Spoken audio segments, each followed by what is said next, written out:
Regardez sa veste, on dirait qu'il sort d'une brocante. » La voix de sa belle-sœur traversa le salon, suivie de rires étouffés. Abi sentit son cœur se resserrer. Son père, Boubacar, venait d'entrer, le sourire doux, ignorant qu'on se moquait de lui. Personne, pas même son mari, n'osa prendre sa défense. Pour eux, il n'était qu'un vieil homme sans importance, un poids discret dans la famille. Aucun ne savait que celui qu'il méprisait avait bâti une fortune silencieuse, capable de renverser toute leur arrogance. Restez avec nous pour découvrir comment la vérité a éclaté et a tout changé. Dites-nous dans les commentaires d'où vous regardez cette roue d'histoire. La lumière dorée de cette fin d'après-midi d'été enveloppait le château des Yvelines d'une aura presque irréelle, mais dans la suite nuptiale, Abi lissait le tissu de sa robe ivoire avec une main tremblante qui trahissait une angoisse sourde. En bas, la salle de réception brillait de 1000 feux sous la supervision tyrannique de Claire Laurent, qui, loin de profiter de la fête, inspectait chaque couvert avec la rigueur d'un général. Thomas s'approcha d'elle en ajustant son nœud papillon, cherchant une validation dans le regard maternel, alors qu'il demandait « Maman, tout est en ordre pour l'arrivée des invités ?» Sans même le regarder, Claire fit pivoter une tulipe blanche de quelques millimètres vers la gauche et murmura d'une voix glacée. « Le diable est dans les détails, mon chéri, et nous ne voulons aucune fausse note qui pourrait entacher notre réputation, n'est-ce pas ?» Abi, qui s'était immobilisé à l'entrée de la salle, sentit ces mots la traverser comme une lame froide, comprenant instantanément que sa belle-mère ne parlait pas uniquement de la décoration florale.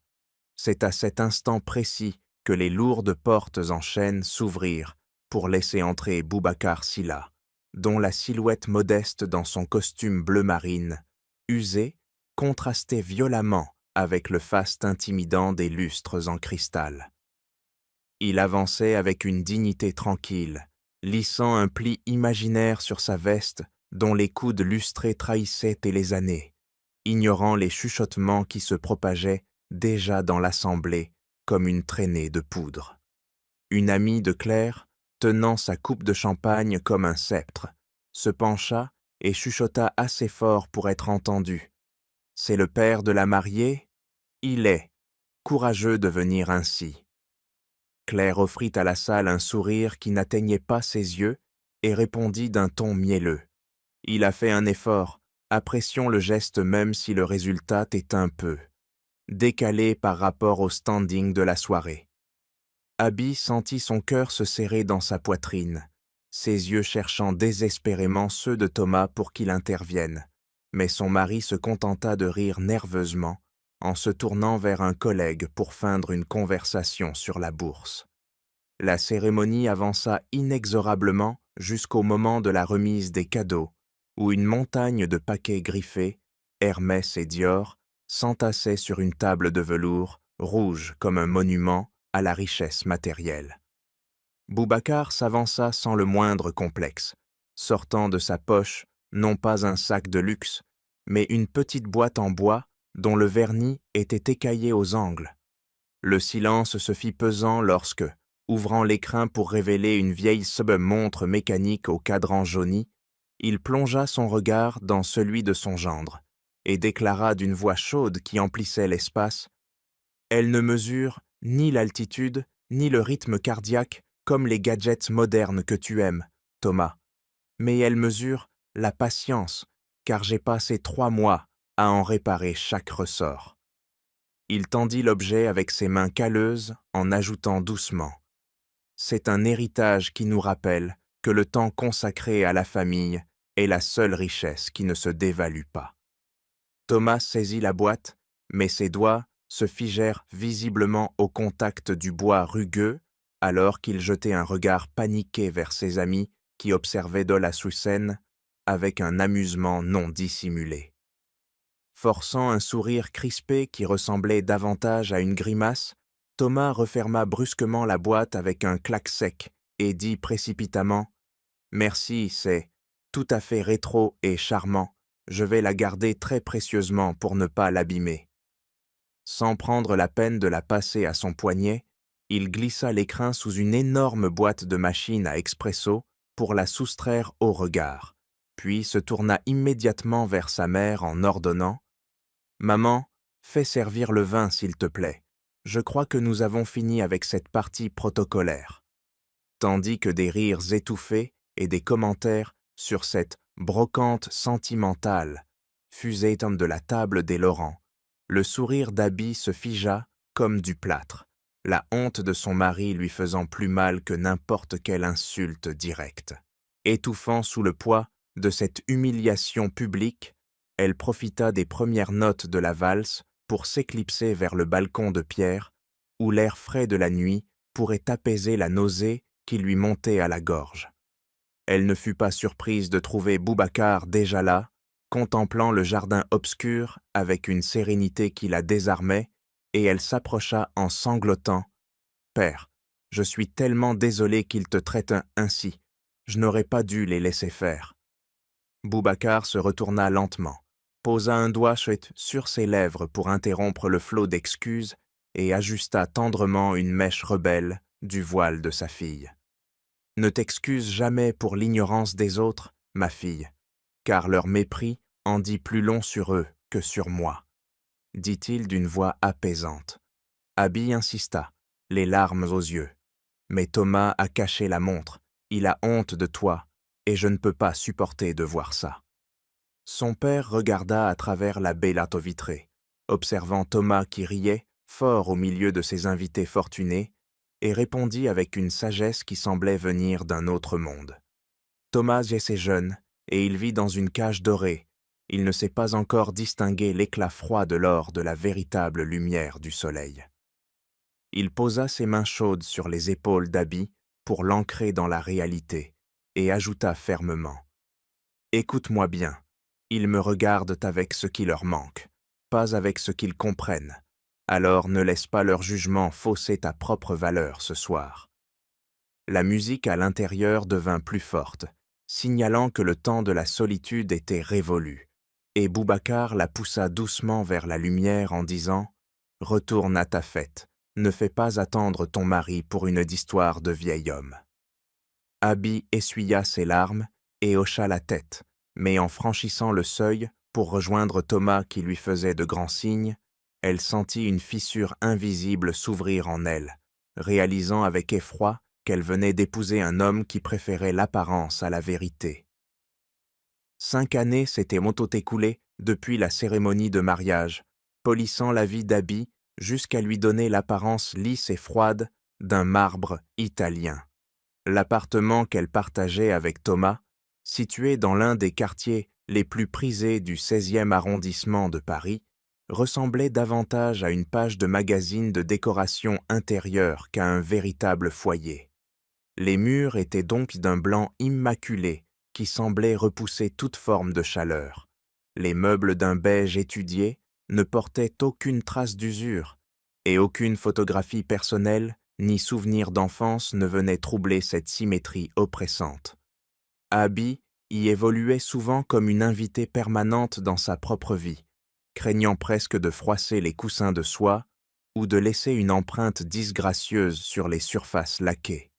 Ce soir-là, l'air climatisé semblait plus glacial que d'habitude, alors que la famille Laurent se réunissait autour de la grande table, en verre, pour planifier le 5e anniversaire de mariage. Claire avait décidé de transformer cet événement intime en un gala mondain incontournable, une démonstration de puissance sociale plutôt qu'une célébration de l'amour. Abby se tenait assise à l'extrémité de la table, ses mains croisées sur ses genoux pour cacher un léger tremblement, tandis que sa belle-mère étalait devant elle des brochures de traiteurs gastronomiques, prenant des décisions unilatérales sans même lever les yeux vers sa belle-fille. La voix de Claire remplissait la pièce avec une autorité naturelle qui ne tolérait aucune contradiction, reléguant Abby au rang de simple spectatrice.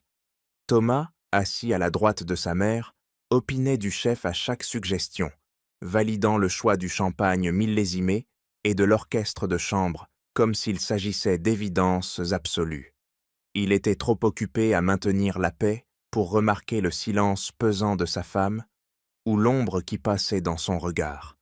L'atmosphère, déjà chargée d'une tension latente, se crispa soudainement lorsque la lourde porte d'entrée claqua, brisant le monologue de Claire sur les compositions florales. Adrien fit son entrée comme une tornade, le téléphone collé à l'oreille, aboyant des ordres contradictoires à un assistant invisible avec une vulgarité qui jurait avec l'élégance du lieu. Il portait un costume coûteux mais froissé, signe distinctif de cette arrogance qui se moque des convenances, et il termina son appel sans un mot d'excuse pour son retard flagrant. Il jeta son appareil sur la table avec un bruit sec qui fit sursauter Abby, puis s'affala sur la chaise en face d'elle avec une désinvolture agaçante. Sans même prendre la peine de saluer les convives, Adrien tendit la main vers la coupe de fruits en cristal au centre de la table, arracha une grappe de raisin et en porta un grain à sa bouche tout en parcourant ses messages d'un œil distrait. Le silence revint un instant, seulement troublé par le bruit de sa mastication, jusqu'à ce qu'il lève enfin les yeux vers sa belle-sœur, un sourire en coin déformant son visage. Il avala son raisin avec bruit et lança d'une voix traînante qui suintait le mépris. « Dis-moi, Abby, est-ce que nous comptons inviter ton père? Je te demande ça sérieusement, parce que s'il remet le costume du mariage, j'ai peur que la sécurité de l'hôtel ne le bloque à l'entrée. » La phrase resta suspendue dans l'air, toxique et lourde, avant de déclencher la réaction qu'Adrien espérait secrètement. Un rire cruel et synchronisé parcourut la table, comme s'il venait de prononcer le trait d'esprit le plus fin de l'année, transformant les visages autour d'Abby en masques grotesques. Philippe, son beau-père, gloussa bêtement derrière son verre de vin rouge, tandis que Claire tamponnait délicatement le coin de ses lèvres avec une serviette en lin pour dissimuler un sourire amusé qu'elle ne cherchait pas vraiment à cacher. Abby sentit le sang affluer violemment à son visage, une chaleur brûlante qui contrastait avec le froid clinique de la pièce, et ses ongles s'enfoncèrent douloureusement dans la paume de ses mains. Elle redressa le dos, puisant dans ses dernières de réserve de dignité pour ne pas s'effondrer devant cette meute, et répondit d'une voix qui tremblait légèrement, mais restait ferme. « C'est le plus beau costume de mon père, et il sera le grand-père de mes futurs enfants, Adrien. Alors aie un peu de respect. » Elle soutint le regard moqueur de son beau-frère, espérant que cette mention de l'avenir familial imposerait une limite, mais elle avait sous-estimé la capacité de Claire à transformer chaque défense en attaque.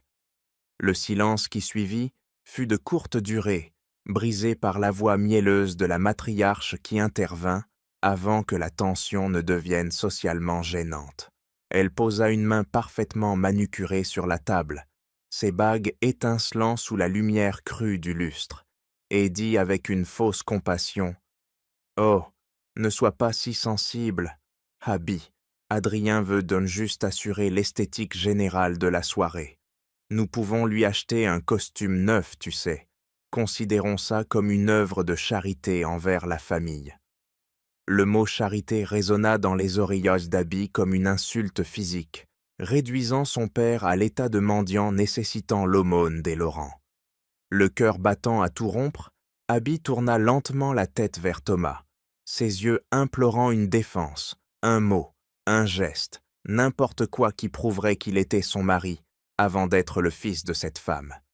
Mais Thomas tenait sa fourchette, suspendue au-dessus de son assiette, son regard fuyant obstinément celui de sa femme pour se fixer sur la nappe immaculée, comme s'il y cherchait une échappatoire à ce conflit moral. Il se racla la gorge, visiblement mal à l'aise d'être pris entre le marteau et l'enclume, et versa un peu plus de vin dans son verre pour se donner une contenance face à la détresse silencieuse d'Abby. Il finit par dire d'une voix faible qui refusait de condamner sa famille. « Allez, Adrien plaisante, ne le prends pas mal. Mange ce plat, Abby.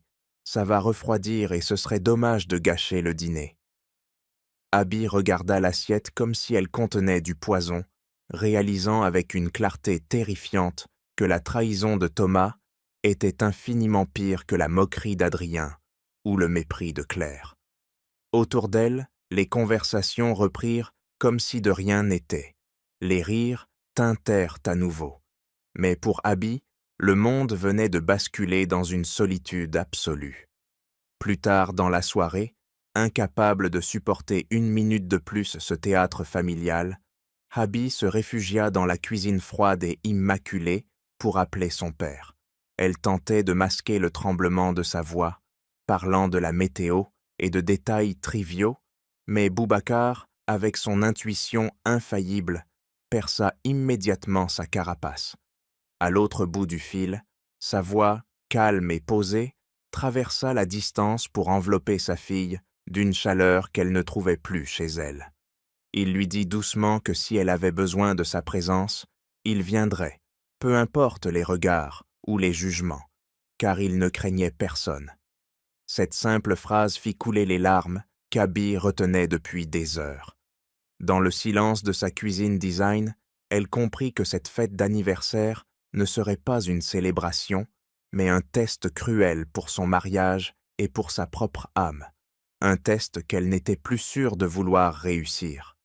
Elle raccrocha le téléphone avec le sentiment vertigineux que les fondations de sa vie venaient de se fissurer irrémédiablement, laissant entrer un vent froid qui annonçait la tempête à venir. La salle de réception du restaurant 5 étoiles brillait de mille feux, illuminée par d'imposants lustres en cristal qui se reflétaient à l'infini dans les miroirs dorés, créant une atmosphère d'opulence presque agressive. Le tintement délicat de l'argenterie contre la porcelaine fine et le murmure feutré des conversations formaient donc une mélodie familière pour l'élite parisienne réunie ce soir-là, une symphonie de privilèges et d'entre-soi. Abby, vêtue d'une robe simple mais élégante, se sentait étrangère à ce monde, son regard dérivant vers le bout de la longue table où son père avait été relégué, presque caché derrière une composition florale excessive. Boubacar, imperturbable, mangeait lentement, son vieux costume sombre se fondant dans les ombres, tandis que les invités autour de lui l'ignoraient avec une politesse glaciale, comme s'il n'était qu'un élément du décor mal placé. Soudain, le cours tranquille de la soirée fut perturbé par l'arrivée tardive d'un groupe d'hommes d'affaires bruyants, parmi lesquels se trouvait Marc Delattre, un investisseur renommé dont le flair financier était légendaire dans la capitale.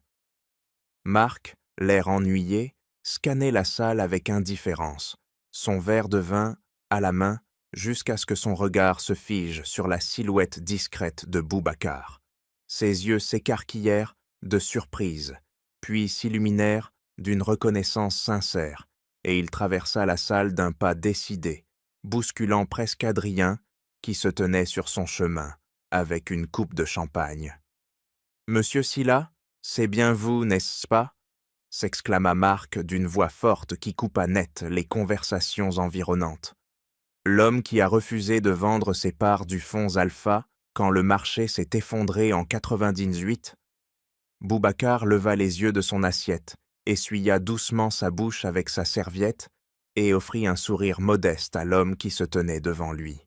« Vous avez une excellente mémoire, jeune homme, » répondit-il d'une voix calme qui contrastait avec l'excitation de Marc. « Mais ce soir, je ne suis qu'un père venu dîner tranquillement avec sa famille. » Marc, ignorant la subtile invitation à la discrétion, se tourna vers la table entière, les bras grands ouverts comme pour présenter un trésor caché. « Vous ne savez pas qui c'est » demanda-t-il, incrédule face au visage perplexe des Laurent. Cet homme est une légende vivante dans le milieu du silent money. Son investissement initial dans le fonds Alpha doit valoir aujourd'hui une véritable fortune, de quoi racheter la moitié de ce quartier. Ces mots tombèrent dans la salle comme une bombe silencieuse, aspirant instantanément l'air et figeant les gestes des convives. Le tintement des couverts cessa brusquement, remplacé par un silence lourd et électrique, où l'on aurait pu entendre une épingle tomber sur la moquette épaisse. Tous les regards, autrefois fuyants ou méprisants, convergèrent maintenant vers Boubacar, scrutant son vieux costume non plus comme un signe de pauvreté, mais comme l'excentricité d'un milliardaire discret. Claire, qui était en train de porter son verre à ses lèvres, le reposa avec un tremblement imperceptible, son visage passant par une gamme complexe d'émotions en une fraction de seconde. Elle se leva lentement, comme tirée par des fils invisibles, et balbutia d'une voix qu'elle ne parvenait pas à contrôler. « Monsieur Sylla, vous n'avez jamais mentionné. » Le masque de dédain qu'elle portait depuis des années se fissurait sous le poids de cette révélation, laissant place à une cupidité nue et effrayante qui brillait dans ses yeux.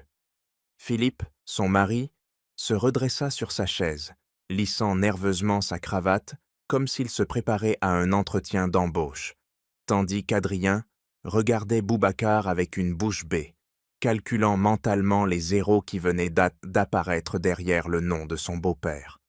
Thomas, quant à lui, semblait pétrifié, son regard oscillant entre sa femme et son père, incapable de traiter cette information qui bouleversait l'ordre établi de son univers.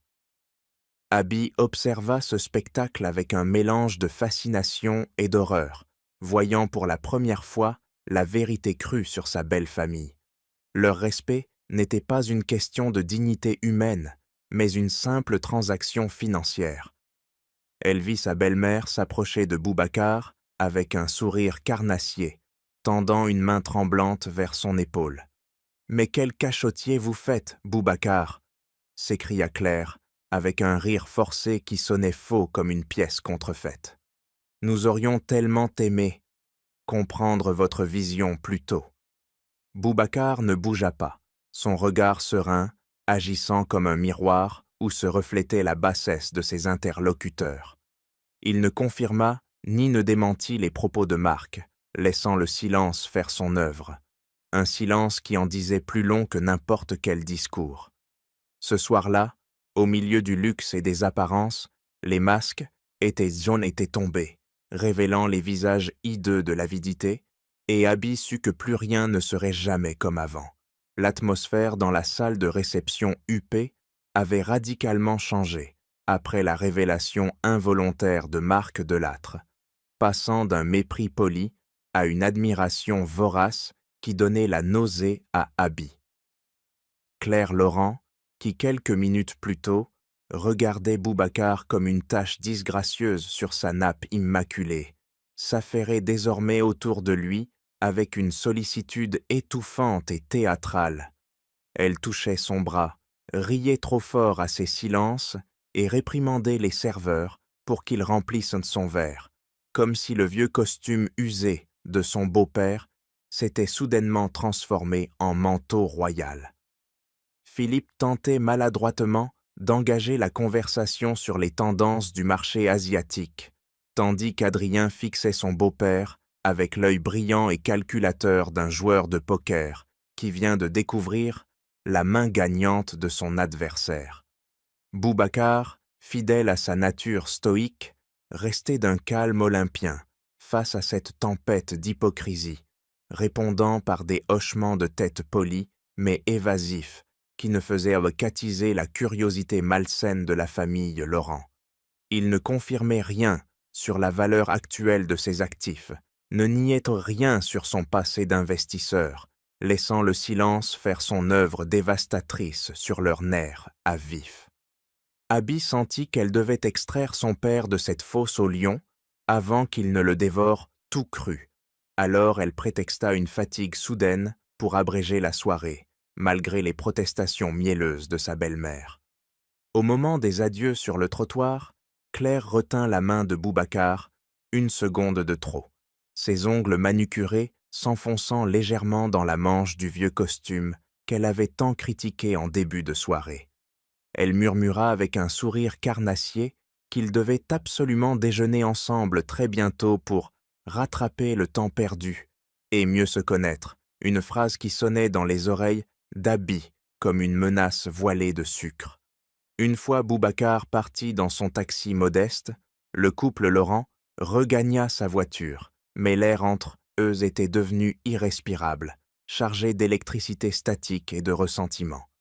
Thomas s'installa au volant et démarra le moteur avec une brusquerie inhabituelle, faisant vrombir la berline allemande comme pour évacuer sa frustration interne.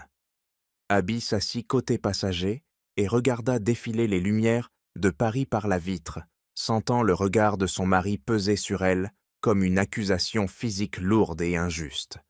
Ils roulèrent ainsi pendant plusieurs minutes, le silence tombant comme une chape de plomb dans l'habitacle feutré, seulement troublé par le bruit des pneus sur l'asphalte et la respiration saccadée de Thomas. Soudain, Thomas ne put se contenir davantage, ses mains serrant le volant gainé de cuir jusqu'à ce que ses jointures deviennent d'un blanc spectral. « Pourquoi tu ne m'as rien dit ?» explosa-t-il, sa voix claquant dans l'espace confiné de la voiture, avec une violence qui fit sursauter Abby. Elle tourna la tête vers lui, surprise non par la question mais par le ton de trahison qu'il employait, et répondit calmement. « Je ne savais pas, Thomas, et même si je l'avais su, est-ce que cela aurait changé quelque chose à la façon dont vous le traitiez ce soir ?» Thomas frappa le volant du plat de la main, exaspéré par ce qu'il percevait comme de la naïveté ou de la mauvaise foi. Il se tourna brièvement vers elle, les yeux exorbités par la colère, manquant presque de griller un feu rouge. « Bien sûr que ça change tout. Nous sommes soli-mariés, bon sang. Les finances doivent être transparentes entre époux. C'est la base de la confiance. Tu as vu comment ma mère s'est sentie humiliée devant tout le monde? Elle a eu l'air d'une idiote qui ne sait rien de sa propre belle famille, une étrangère dans son propre cercle social. » Abby laissa échapper un rire bref et sans joie, un son sec qui sembla écorcher sa gorge. « Ta mère a honte ?» demanda-t-elle avec une ironie mordante. « Ou est-ce qu'elle regrette simplement de ne pas l'avoir flattée plus tôt pour obtenir ce qu'elle voulait ?» Cette remarque fit grimacer Thomas comme s'il avait reçu un coup physique en plein visage, car la vérité était trop crue pour être acceptée. Il répliqua d'une voix tremblante d'indignation vertueuse, cherchant à justifier l'injustifiable. « Ne parle pas d'elle sur ce ton. Ils veulent de juste ce qu'il y a de mieux pour nous, pour notre avenir. Si ton père a vraiment les moyens que Marc prétend, pourquoi nous a-t-il laissé trimer pour payer ce crédit immobilier pendant 5 ans? C'est d'un égoïsme pur et simple. » Abby le regarda, stupéfaite, comme si elle découvrait un étranger assis à la place du conducteur, un homme dont les traits étaient familiers, mais dont l'âme était devenue hideuse. Elle réalisa avec effroi que Thomas ne voyait pas l'argent de son père comme une sécurité pour la vieillesse de Boubacar, mais comme une ressource familiale qui lui avait été injustement refusée. « L'égoïsme, Thomas, c'est de penser que l'argent de mon père t'appartient de droit, » murmura-t-elle, mais il était trop enfermé dans sa logique de victime pour l'entendre. Le reste du trajet se fit dans un silence glacial, chacun retranché derrière ses propres barrières mentales, transformant la voiture en une cellule de prison mobile. Lorsqu'ils arrivèrent enfin à l'appartement, l'atmosphère familière de leur salon semblait avoir été contaminée par la toxicité de la soirée, rendant chaque meuble et chaque objet étranger et hostile. Thomas alla directement se verser un grand verre de whisky sans proposer à boire à sa femme, marmonnant pour lui-même qu'il devait appeler Adrien dès la première heure pour discuter de la stratégie. Abby s'enferma dans la salle de bain, regardant son reflet pâle dans le miroir impitoyable, sentant que le sol se dérobait sous ses pieds. Elle comprit alors que la dynamique avait irrémédiablement changé ce soir-là, basculant d'une indifférence blessante à une convoitise dangereuse. Son père n'était plus le parent pauvre qu'on tolérait par charité chrétienne mal placée. Il était devenu une proie, et la famille Laurent venait de se transformer sous ses yeux en une meute de loups affamés. Ce qui l'effrayait le plus n'était pas leur avidité, car elle s'y attendait un peu de la part de Claire et Adrien, mais la lueur qu'elle avait vue dans les yeux de Thomas. C'était le regard d'un homme qui se sentait floué, volé, et elle savait que ce sentiment d'injustice imaginaire allait devenir le carburant de leur destruction. Elle se coucha ce soir-là, en tournant le dos à son mari, sentant le fossé entre eux s'élargir dans l'obscurité jusqu'à devenir infranchissable, réalisant avec douleur qu'elle dormait désormais aux côtés de l'ennemi. La semaine qui suivit le dîner fatidique au restaurant se transforma en un théâtre de l'absurde, une représentation grotesque où chaque membre de la famille, Laurent, jouait soudainement le rôle du parent idéal et dévoué.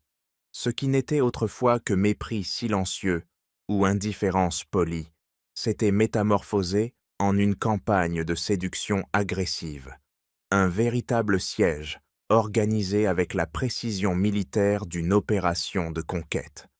L'appartement modeste de Boubacar, qui n'avait jamais intéressé personne auparavant, devint la cible d'un bombardement constant de livraisons luxueuses et totalement inadaptées à ses goûts simples. Des bouquets de fleurs exotiques aux dimensions ridicules encombraient son entrée, accompagnés de cartes calligraphiées débordant de sentiments factices, et des caisses de vin grand cru s'empilaient dans sa petite cuisine, alors qu'il ne buvait que de l'eau ou du thé. Abby observait ce spectacle avec un mélange de colère et d'écœurement, voyant dans chaque cadeau non pas un geste de générosité, mais un investissement calculé dont les Laurent attendaient un retour rapide et substantiel. Thomas, aveuglé par sa propre envie de croire en une réconciliation miraculeuse, tentait de convaincre sa femme que sa famille cherchait sincèrement à réparer ses erreurs passées, refusant d'admettre que leur soudaine affection avait la couleur verte des billets de banque. L'offensive ne se limitait pas aux cadeaux matériels, car Adrien, fidèle à sa nature opportuniste et sans scrupules, passa rapidement à l'étape suivante de son plan. Abby découvrit par hasard sur le bureau de son mari un dossier épais relié de cuir, portant en lettres dorées le titre présomptueux de Projet Laurent Silla, une association de noms qui n'avait jamais été discutée ni autorisée. En feuilletant les pages, elle réalisa avec horreur que son beau-frère avait déjà structuré une société d'investissement utilisant les capitaux de son père, comme si l'argent de Boubacar était déjà acquis. Adrien avait même envoyé une copie numérique directement à Boubacar, accompagnée d'un message vocal faussement décontracté proposant un déjeuner d'affaires pour finaliser les détails, ignorant superbement le fait que le vieil homme n'avait jamais manifesté le moindre intérêt pour ces affaires douteuses. Face à cette pression constante, Boubacar restait une forteresse imprenable de politesse, remerciant pour les cadeaux qu'il redistribuait immédiatement à ses voisins et déclinant les invitations avec une courtoisie qui rendait les Laurent fous de rage. Le point de rupture survint un mardi après-midi pluvieux, alors que Abby tentait de retrouver un semblant de calme en arrangeant des fleurs dans son salon, un geste mécanique pour occuper ses mains tremblantes. Son téléphone vibra sur la table basse, affichant le nom de Claire, et Abby décrocha en mettant le haut-parleur, continuant à couper les tiges des roses avec une précision chirurgicale. La voix de sa belle-mère envahit la pièce, sucrée et vibrante d'une fausse cordialité qui fit grincer les dents d'Abby. « Abby, ma chérie, je viens d'envoyer du ginseng précieux à ton père. Il prend de l'âge, il a besoin de fortifiants. » commença Claire, comme si elle se souciait réellement de la santé de l'homme qu'elle avait traité de pauvre type une semaine plus tôt. Abby coupa une tige avec un bruit sec, luttant pour garder une voix neutre. « Ah, au fait, Adrien a un projet de start-up très prometteur. Je pense que ton père va adorer. » Enchaîna Claire sans transition, dévoilant le véritable but de son appel. Abby posa ses ciseaux, sentant la colère monter en elle comme une vague brûlante. Maman, mon père est à la retraite. Il n'investit plus, répondit-elle fermement, espérant clore le sujet une bonne fois pour toutes. Il y eut un silence glacial à l'autre bout de la ligne, le masque de bienveillance de Claire tombant instantanément pour révéler sa vraie nature manipulatrice. Ne barre pas la route à tes proches, Abby. Ne laisse pas les gens dire que tu veux garder la fortune de ton père pour toi toute seule. Les rumeurs circulent, déjà, siffla Claire, sa voix devenue froide et tranchante comme un scalpel. Abby se figea, choquée par la bassesse de l'accusation et la menace implicite qu'elle contenait. « Qui lance ces rumeurs? Ou est-ce toi qui les propage ?» demanda-t-elle, mais sa seule réponse fut la tonalité stridente du téléphone, Claire ayant raccroché brutalement pour éviter la confrontation. Abby resta immobile, le téléphone muet devant elle, comprenant que la guerre venait de changer de terrain. Claire ne se contentait plus d'essayer de séduire Boubacar.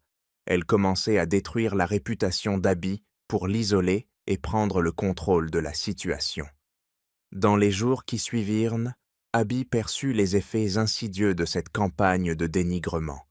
Des regards en biais au club de sport, des silences soudains lorsqu'elle entrait dans une pièce lors d'un dîner entre amis, des allusions voilées sur l'héritage et la cupidité.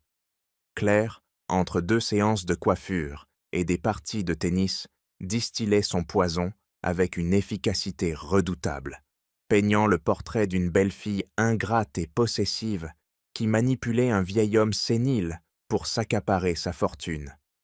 Abby tenta d'en parler à Thomas, espérant qu'il verrait enfin la méchanceté de sa mère, mais il balaya ses inquiétudes d'un revers de main agacé. « Tu es paranoïaque, Abby, » lui dit-il en évitant son regard. « Ma mère essaie juste d'intégrer ton père, et toi, tu vois le mal partout. Peut-être que tu as vraiment peur de perdre le contrôle sur lui, au fond ?» Cette phrase prononcée par l'homme qu'elle aimait fit plus mal que toutes les rumeurs de Claire réunies. Abby réalisa avec une lucidité terrifiante qu'elle était désormais totalement seule. Thomas n'était plus son allié. Il était devenu un agent dormant de sa famille, prêt à sacrifier sa femme sur l'autel de l'ambition familiale. Le soir venu, alors que la pluie battait contre les vitres du salon immaculé, Abby comprit que le véritable danger ne venait pas de l'extérieur, mais qu'elle dormait chaque nuit à côté de celui qui finirait par lui ouvrir la porte. La tempête qui menaçait de s'abattre sur la vie d'Abby ne commença pas par des éclairs ou du tonnerre, mais par le froissement discret d'une enveloppe administrative glissée dans la boîte aux lettres de son père. C'était une lettre officielle de l'administration fiscale, frappée du sceau de la République, dont le contenu froid et bureaucratique annonçait l'ouverture d'une enquête approfondie pour suspicion de dissimulation d'actifs et blanchiment d'argent. Boubacar avait accueilli la nouvelle avec son flegme habituel, préparant du thé pour les inspecteurs comme s'ils étaient de vieux amis. Mais Abby avait immédiatement senti l'odeur nauséabonde d'une manœuvre calculée. Elle avait contacté l'avocat de la famille, un vieil ami de son père spécialisé dans le droit des affaires, pour comprendre l'origine de ce contrôle soudain et agressif. Ce que l'avocat découvrit en quelques jours, grâce à ses contacts, glaça le sang d'Abby. La procédure n'était pas le fruit d'un algorithme de surveillance aléatoire, mais la conséquence directe d'une dénonciation anonyme extrêmement détaillée. Le rapport technique était formel. L'envoi numérique de la plainte avait été tracé jusqu'à une adresse IP statique, celle d'un serveur professionnel situé dans le quartier de la Défense, appartenant à la société de conseil d'Adrien Laurent. Ce soir-là, Abby rentra chez elle avec le dossier de preuves serré contre sa poitrine comme un bouclier, son cœur battant non plus de peur, mais d'une rage froide et méthodique qui avait asséché toutes ses larmes. Elle trouva Thomas dans le salon, affalé sur le canapé devant les informations, un verre à la main, affichant cette décontraction feinte de ceux qui savent que le sol est sur le point de se dérober sous leurs pieds. Elle ne prit pas la peine d'enlever son manteau, marchant droit vers la table basse en verre pour y jeter le dossier avec un bruit mat qui fit sursauter son mari. Thomas posa son verre, regardant les feuilles éparpillées sans vraiment oser les lire, comme s'il en connaissait déjà le contenu toxique. Abby resta debout, le dominant de toute sa hauteur, et sa voix sortit d'elle, calme et tranchante comme une lame de rasoir. L'adresse IP de l'ordinateur qui a envoyé la dénonciation fiscale vient directement du bureau d'Adrien. « Est-ce que tu étais au courant de cette ordure, Thomas ?» Elle vit les épaules de son mari s'affaisser légèrement, un aveu de culpabilité physique avant même qu'il ne prononce le moindre mot. Thomas se leva et commença à faire les 100 pas dans la pièce, passant une main nerveuse dans ses cheveux, évitant soigneusement de croiser le regard inquisiteur de sa femme. Il cherchait ses mots, non pas pour nier l'évidence, mais pour construire une justification morale à l'acte indéfendable de son frère. Adrien, il croule sous les dettes. Abby, il est dans une situation financière catastrophique que tu ne peux pas imaginer. Commença-t-il d'une voix qui se voulait raisonnable, presque implorante. Il a paniqué. Il s'est dit que si ton père faisait l'objet d'une enquête officielle, il serait obligé de révéler l'étendue de sa fortune et de ses liquidités. Adrien pensait qu'une fois l'argent visible, ton père serait plus enclin à investir pour régulariser sa situation. C'était un acte de désespoir, rien de plus. Abby écoutait ses explications, sentant un gouffre s'ouvrir sous ses pieds, non pas à cause de la méchanceté d'Adrien, mais à cause de la gymnastique mentale que Thomas opérait pour le dédouaner. Elle s'approcha de lui, le forçant à reculer jusqu'à ce qu'il bute contre le dossier du fauteuil. « Tu appelles le fait de poignarder dans le dos un vieil homme innocent un acte de désespoir ?» demanda-t-elle, scandalisée par la banalité du mal qu'il décrivait. « Tu es en train de me dire que ton frère a essayé d'envoyer mon père en prison juste pour voir la couleur de son argent, et tu trouves de des circonstances atténuantes. Et le pire, c'est que tu le savais, n'est-ce pas? Tu l'as laissé faire. » Thomas secoua la tête avec véhémence, son visage se tordant dans une grimace de victime incomprise. « Je ne savais pas qu'il allait le faire. Je l'ai appris après, » cria-t-il, comme si la chronologie des faits changeait quoi que ce soit à sa complicité morale. « Mais qu'est-ce que tu voulais que je fasse, Abby? Que j'aille voir la police? Je ne peux pas dénoncer mon propre frère. Tu dois comprendre ça. La famille passe avant tout. C'est sacré. » Ce fut le moment exact où le dernier fil qui retenait Abby à son mariage se rompit, non pas dans un bruit de déchirure, mais dans un silence absolu et définitif. Elle regarda l'homme en face d'elle, cet homme qu'elle avait aimé, avec qui elle avait partagé son lit et ses rêves, et elle ne vit plus qu'un étranger pétri de lâcheté et de loyauté mal placée. Thomas transpirait, ses yeux suppliants pour une forme de compréhension ou de pardon, mais Abby n'avait plus rien à offrir. « Tu as raison, Thomas, » dit-elle d'une voix si basse qu'il dut tendre l'oreille pour l'entendre, une voix dénuée de toute émotion, effrayante de lucidité. « La famille est ce qu'il y a de plus important. C'est exactement pour cette raison que je ne peux plus rester ici, parce que ta définition de la famille inclut la protection des criminels et le sacrifice des innocents. » Elle fit une pause, plantant son regard dans le sien, pour qu'il ne puisse jamais oublier cet instant. « La famille passe avant tout, mais je n'appartiens pas à cette famille. » Thomas tenta de la retenir, balbutiant des promesses vides sur la nécessité de rester unis dans l'épreuve, affirmant que tout cela finirait par s'arranger si Boubacar acceptait simplement d'aider Adrien.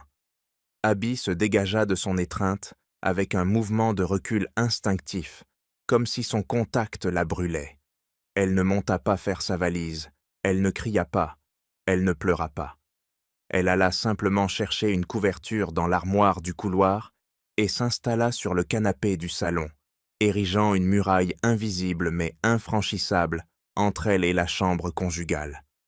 Cette nuit-là, allongée dans l'obscurité, Écoutant les pas hésitants de Thomas derrière la porte fermée, Abby ne ressentit pas la douleur de la perte, mais la clarté froide de la résolution. La lettre du fisc n'avait pas détruit sa vie. Elle l'avait sauvée en l'obligeant à ouvrir les yeux. Elle savait désormais que son père avait raison depuis le début. La pauvreté n'était pas un manque d'argent, c'était un manque d'âme, et la famille Laurent vivait dans une misère morale absolue. Au matin, elle ne serait plus la victime d'une alliance toxique. Elle serait la fille de Boubacar Silla, et elle était prête à livrer la dernière bataille pour sa liberté.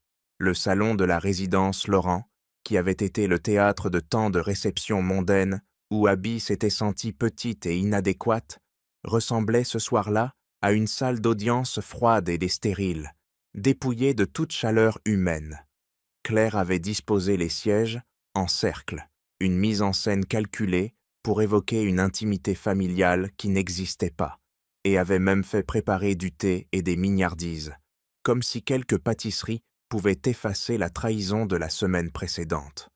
Lorsque Abby et Boubacar entrèrent, un silence lourd tomba sur la pièce, seulement troublé par le tintement nerveux d'une cuillère contre une tasse en porcelaine tenue par Adrien. Abby s'assit le dos droit, les mains posées sur ses genoux, observant ces visages qui lui étaient devenus aussi étrangers que des masques de carnaval déformés par la cupidité. Thomas était assis à côté de sa mère, les épaules voûtées, ressemblant davantage à un enfant pris en faute qu'à un mari prêt à défendre son épouse, et ce simple détail confirma à Abby qu'elle avait pris la bonne décision. Claire prit la parole la première, sa voix vibrant d'une fausse humilité, tentant de tisser une nouvelle toile de mensonges pour capturer ses proies. « Nous sommes tous des adultes civilisés ici », commença-t-elle avec ce sourire condescendant qu'Abby connaissait par cœur, lissant un pli imaginaire sur sa jupe de marque. « Il y a eu des tensions, c'est indéniable, mais quelle famille n'en a pas?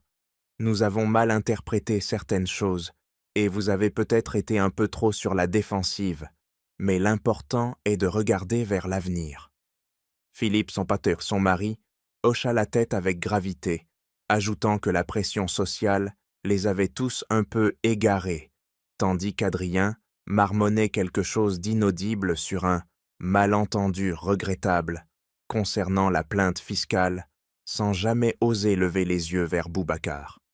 Philippe reprit la parole, le ton plus assuré, évoquant la nécessité de consolider les liens par une coopération économique intelligente, qui bénéficierait aux deux parties, dévoilant ainsi sans aucune subtilité que leur repentir n'était qu'une nouvelle stratégie commerciale.